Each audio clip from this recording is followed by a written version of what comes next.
Nama saya Tigor Maringan Siahan dengan NIM 521242209. Saya perwakilan dari kelompok 1 mata kuliah Teknologi Alat Berat PTOB tahun 2021. Saya akan membacakan hasil presentasi kelompok kami. Sistem hidrolik. Sistem hidrolik adalah teknologi yang memanfaatkan jet cair, biasanya oli, untuk melakukan suatu gerakan segaris atau putaran. Sistem ini bekerja berdasarkan prinsip jika suatu jet cair dikenakan tekanan, maka tekanan itu akan merambat ke segala arah dengan tidak bertambah atau berkurang kekuatan hukum Archimedes. Penggunaan sistem hidrolik. Sistem penggerak hidrolik adalah penggerak semi hidraulistik atau sistem transmisi yang menggunakan fluida hidrolik yang bertekanan untuk mencari daya pada mesin hidrolik. Istilah hidrolistatik mengacu pada transfer energi dari perbedaan tekanan, bukan dari energi kinetik aliran. Kemudian ada komponen hidrolik. Yang pertama itu pompa hidrolik.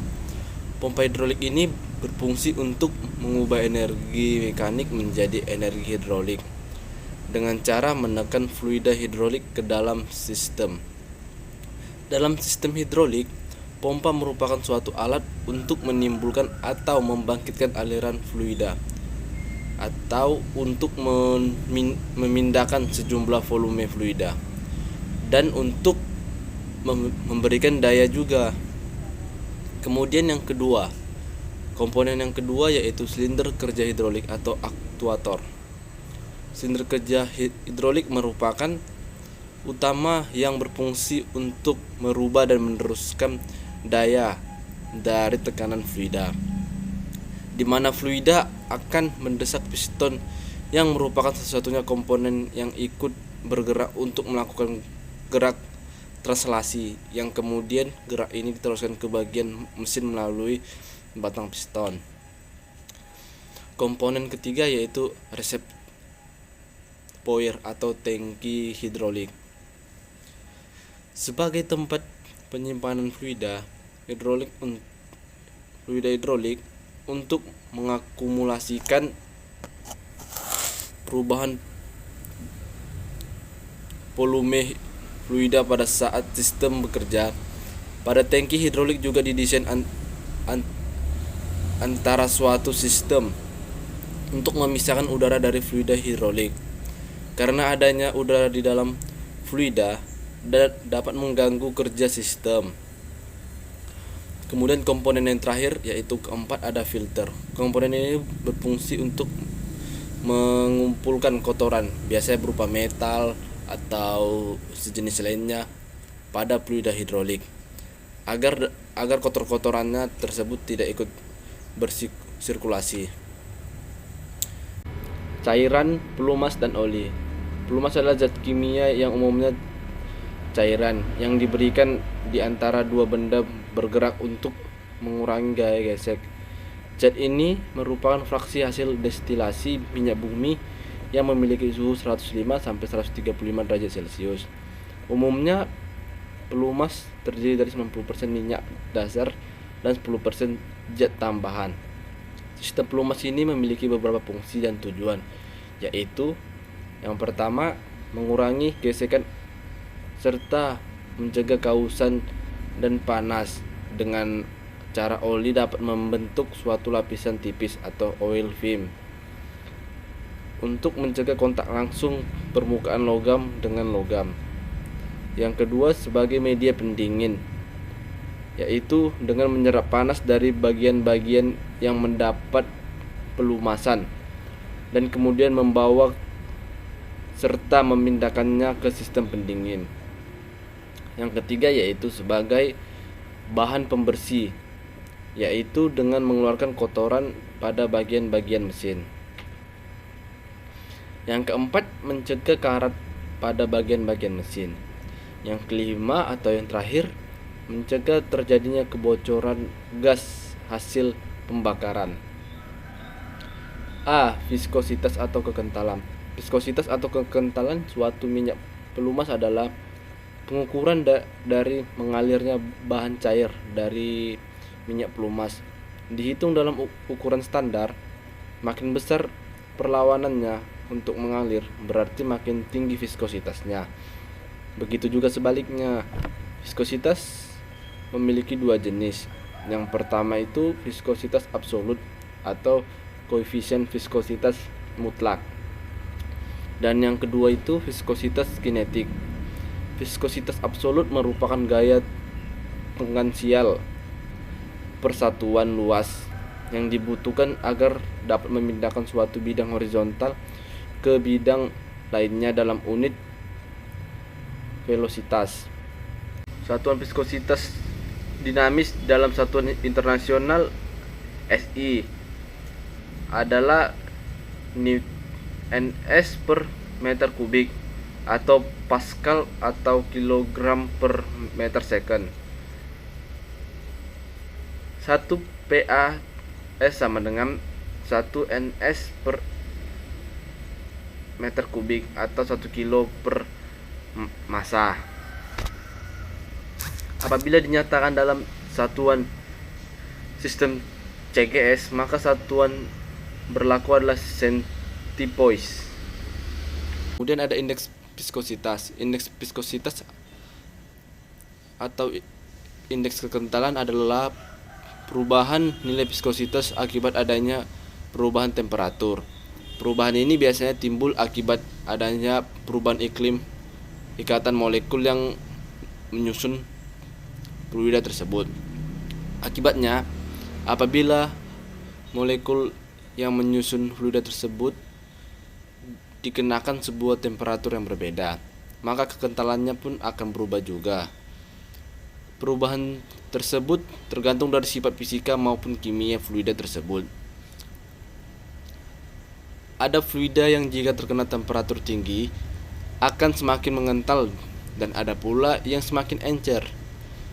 Dari hal itulah maka untuk memilih suatu pelumas untuk sebuah mesin tidak bisa sembarangan, tetapi harus disesuaikan dengan kebutuhan mesin tersebut. Yang berikutnya ada karakteristik viskositas. Perlu kita ketahui bahwa cairan tersebut mempunyai tingkat kekentalan atau viskositas yang tinggi. Tingkat kekentalan tersebut sangat berpengaruh terhadap perubahan temperatur. Oli yang bagus diharapkan mempunyai viskositas yang tidak banyak mengalami perubahan terhadap temperatur. Sementara itu, ketika oli terlalu kental, maka akan memberatkan kinerja dari pompa hidrolik. Kondisi ini kemudian berdampak pada kerusakan sistem hidrolik. Yang B itu ada indeks viskositas. Indeks viskositas atau viscosity index atau VI ialah angka yang menunjukkan rentang perubahan viskositas dari suatu cairan berhubungan dengan perubahan suhu.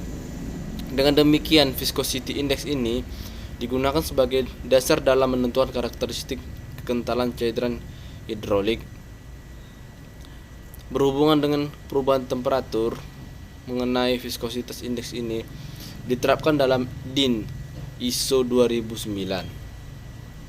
Cairan hidrolik dikatakan memiliki viskositas indeks yang tinggi apabila terjadinya perubahan viskositas kecil atau yang biasa disebut stabil dalam rentang perubahan suhu yang relatif besar.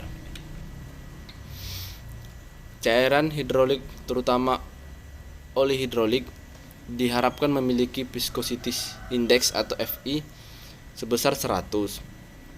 Bahkan kebanyakan oli hidrolik diberikan tambahan bahan atau aditivis yang disebut VI impervious untuk meningkatkan VI menjadi lebih tinggi dari 100. Oli hidrolik dengan indeks viskositas yang tinggi juga disebut multigrade oils. Adapun sifat-sifat indeks viskositas ialah yang pertama itu tidak berbusa.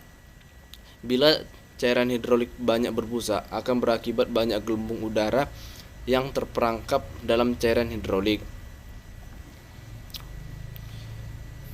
sehingga akan terjadi compressible dalam dan akan mengurangi daya transfer. Di samping itu pula, dengan adanya busa tadi kemungkinan terjilat api yang akan lebih besar. Sifat kedua yaitu tahan dingin. Yang dimaksud dengan tahan dingin adalah bahwa cairan hidrolik tidak mudah membeku bila beroperasi pada suhu dingin. Titik beku cairan hidrolik berkisar antara 100 sampai 150 derajat Celcius. Di bawah suhu permulaan mesin dioperasikan atau start up. Hal ini untuk mengantisipasi terjadinya blok atau penyumbatan oleh cairan hidrolik yang membeku. Sifat yang ketiga yaitu tahan korosi dan tahan aus. Cairan hidrolik harus mampu mencegah terjadinya korosi karena dengan tidak terjadi korosi maka konstruksi akan tidak mudah aus. Dengan kata lain mesin akan awet atau tahan sampai berpuluh-puluh tahun. Yang sifat yang keempat yaitu tahan api. Sistem hidrolik sering juga beroperasi di tempat-tempat yang cenderung timbul api atau berdekatan dengan api. Oleh karena itu, perlu cairan yang tahan api. Sifat berikutnya adalah demulisibility. Yang dimaksud dengan demulisibility adalah kemampuan cairan hidrolik untuk memisahkan air dari cairan hidrolik. Karena air akan mengakibatkan terjadinya korosi bila berhubungan dengan logam. Yang terakhir ada minimal compressibility. Secara teoritis cairan adalah uncompressible atau tidak dapat dikompres. Tetapi kenyataannya cairan hidrolik dapat dikompres sampai 0,5% volume untuk setiap penekanan 80 bar. Oleh karena itu dipersyaratkan bahwa cairan hidrolik agar relatif tidak dapat dikompres atau kalaupun dapat dikompres kemungkinan sangat kecil. Mungkin itu saja yang dapat saya sampaikan. Jika ada kesalahan kata atau perbuatan saya minta maaf. Saya ucapkan terima kasih. Selamat pagi.